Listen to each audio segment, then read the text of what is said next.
Hello guys, welcome you all for this end-to-end session on AIML where you guys gonna learn everything that you guys need in order to become a successful data scientist.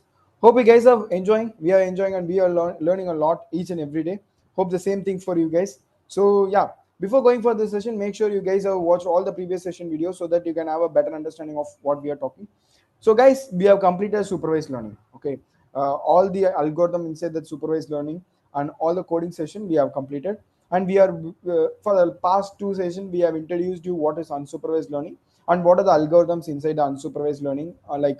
We are having clustering and we are having dimensional detection, and then we are having something called as anomaly detection. So this thing, okay, these things that we have joined, we have able to understand in the last two sessions. So this session, from this session we're going to see different algorithms in unsupervised learning. First of all, we're going for k-means clustering, so that is it's under clustering. Okay, we're going to see this k-means clustering, which is under the clustering algorithm. Okay, we already know what is clustering, right? We need to group the data points based on their similarity. Okay, so that is what. So k-means clustering is one of the technique which is present in the inside the clustering technique. Okay, let's see what is k-means clustering. Okay, so k-means clustering, so it's the powerful unsupervised learning algorithm used in data science to group similar data points together.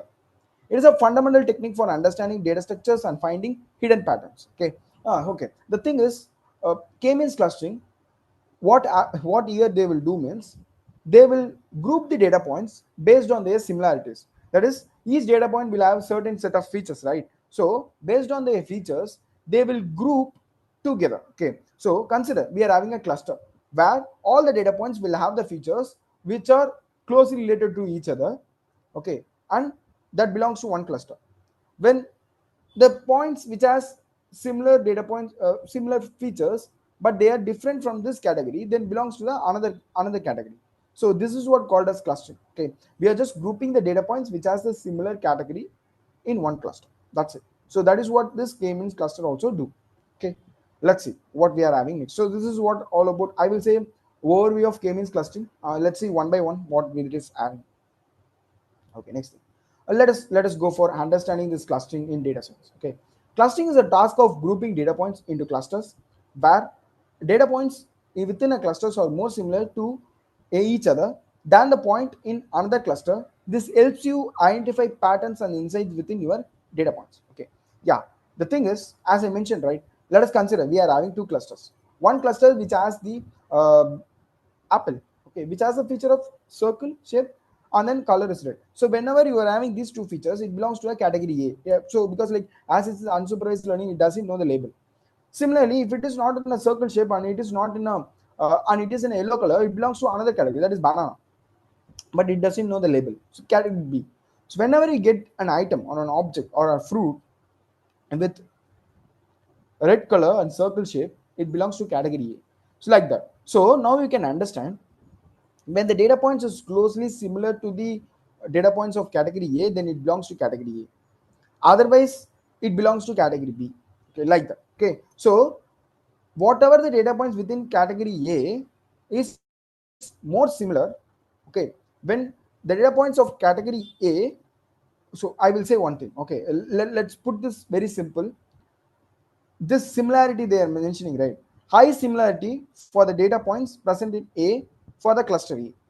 Low similarity or between the data point of cluster A and the data point in the cluster B. That's it. Okay, that is what understanding of this clustering. That's it. Okay, let's see what are the things that we are adding.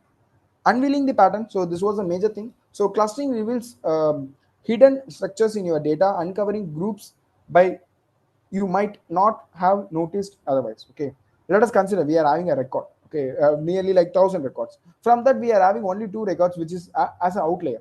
By using clustering, we can easily able to find when we cluster the data points, right? Only 2 points will come out. Okay, that time it becomes outliers, so you are able to capture that point. Okay, hope you guys can end up able to understand, because like now all 998, I will say 998 points are there in the clusters. Only 2 points are outside of the clusters. What happens when they are outliers? So we can able to unveil the pattern. Next, let us see what we are having. Market segmentation.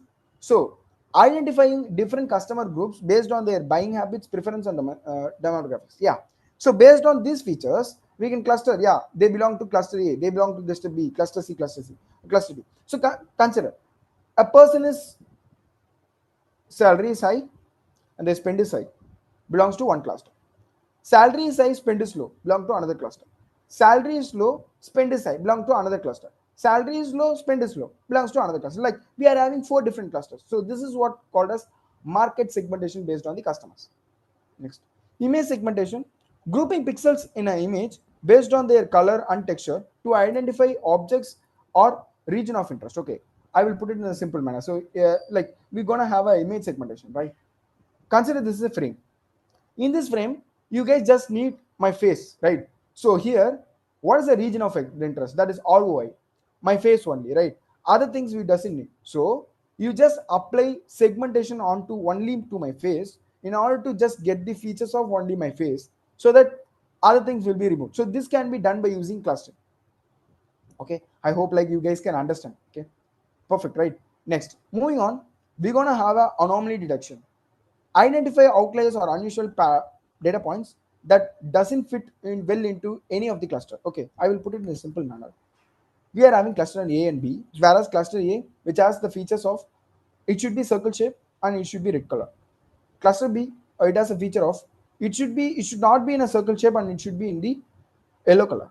Now I'm taking orange. Okay, I'm trying to fit to any of the category. Will it fit? It is circle shape, but it is in an orange color. I cannot able to fit it properly into any of the category, so it becomes an outlier. This is how by using clustering we can able to identify the anomaly, which is like using a concept called as outliers. Okay, so yeah guys, this is how we can understand this clustering. Hope you guys can able to understand, right?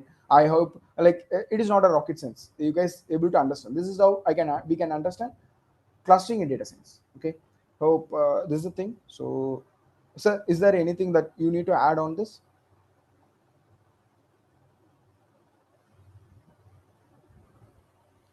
Okay, I hope that's nothing. Okay, let's continue. Okay, so this is what the understanding of clusters in data science. Let's move on. Okay. Okay, principles of k-means algorithm. Okay, we're gonna see the what are the principles that we are having for this k-means algorithm.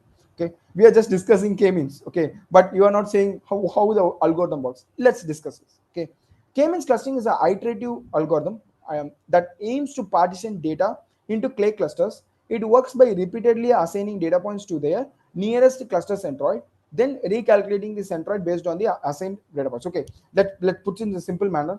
We're gonna assign the data points with similar feature to one category and data point with dissimilar features to another set of category, because like there the data points they are together, right? They're gonna have the similar features. Let's go step by step. I hope like you guys can able to not able to understand the first scene, but now you guys gonna understand. Let's see. First, let us consider first thing, initialization.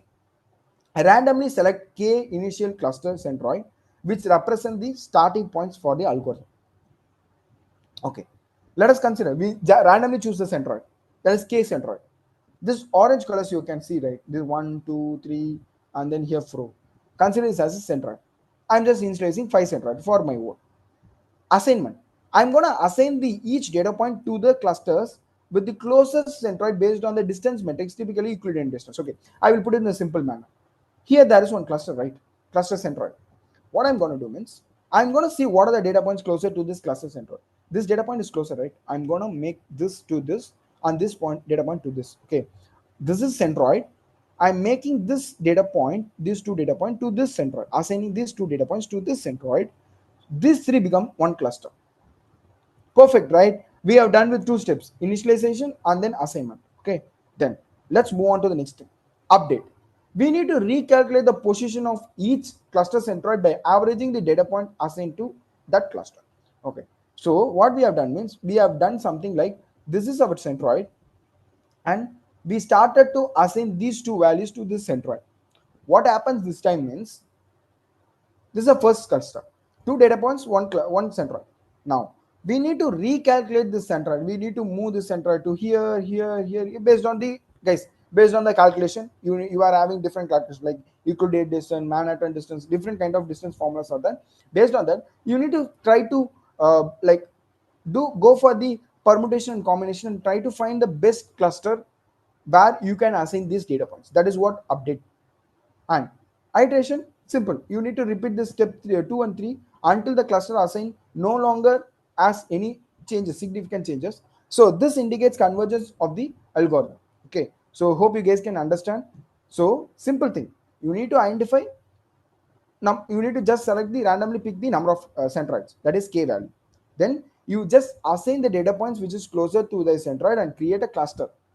Okay, then you need to update, that is you need to somehow need to go for a permutation combination by using distance formula so that you can move the centroid and try to fit again the data points.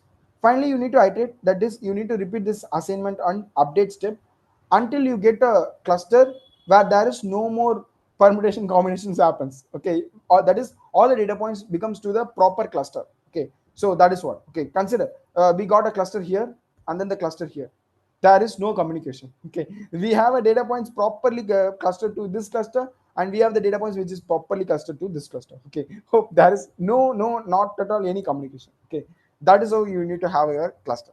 So this is what are the principles of k-means algorithm, guys. Okay, hope you guys can understand. So yeah, that's it.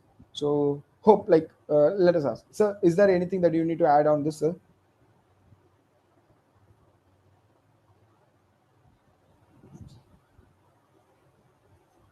Okay, hope, right?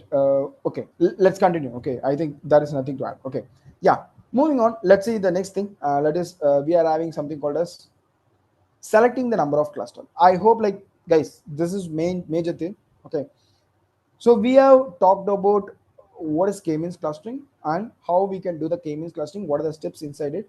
Now we're gonna find how to find the number of clusters. I think this is a major thing. Okay, so how to find the number of clusters.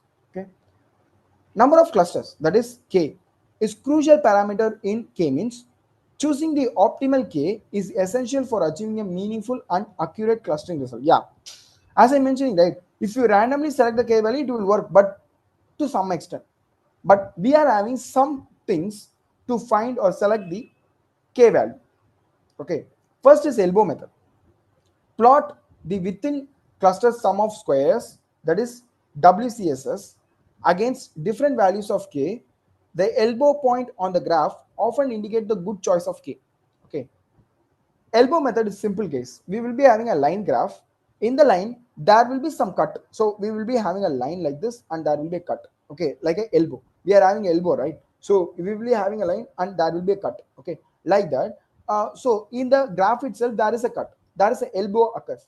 That elbow we need to select that number of clusters, it can be 3 4, wherever the elbow cut is there we need to select that. So that is called as elbow method. Like that you can find the number of clusters.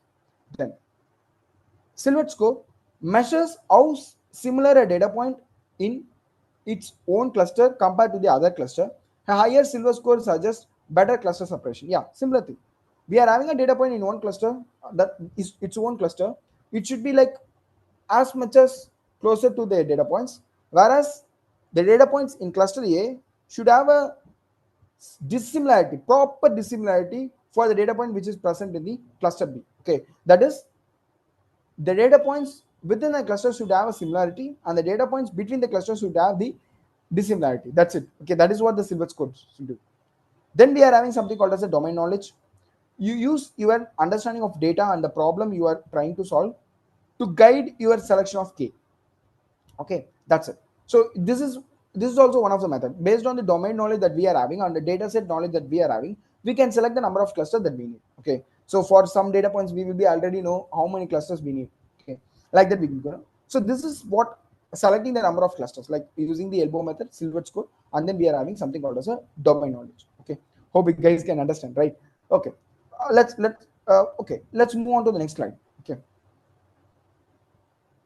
okay, now initializing cluster centroid.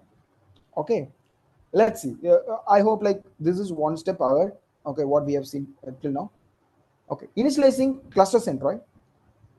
The initial position of cluster centroid significantly influence the final cluster result. Different initialization strategy can lead to different cluster formation. Yeah, that's true. Whenever you are just initializing, right, clusters. That's very, very important in order to get the final result. Okay, whenever you are having let's consider, if you randomly select the centroid, what happens means the result will be also random. Okay, you need to select the centroid in a manner that it will be creating a proper cluster for you. Okay, let's see what are the steps that we are having.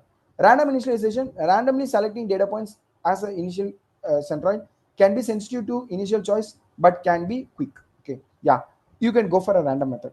Okay, that's no problem to go for a random method. But if you go for a random method, you need to keep in mind it will provide a random result. You will not able to judge, yeah, I will be correct, getting a proper clusters. No, because you have done a random thing. Okay, that's the reason you will not gonna get the proper clusters. Okay, but it will be quick.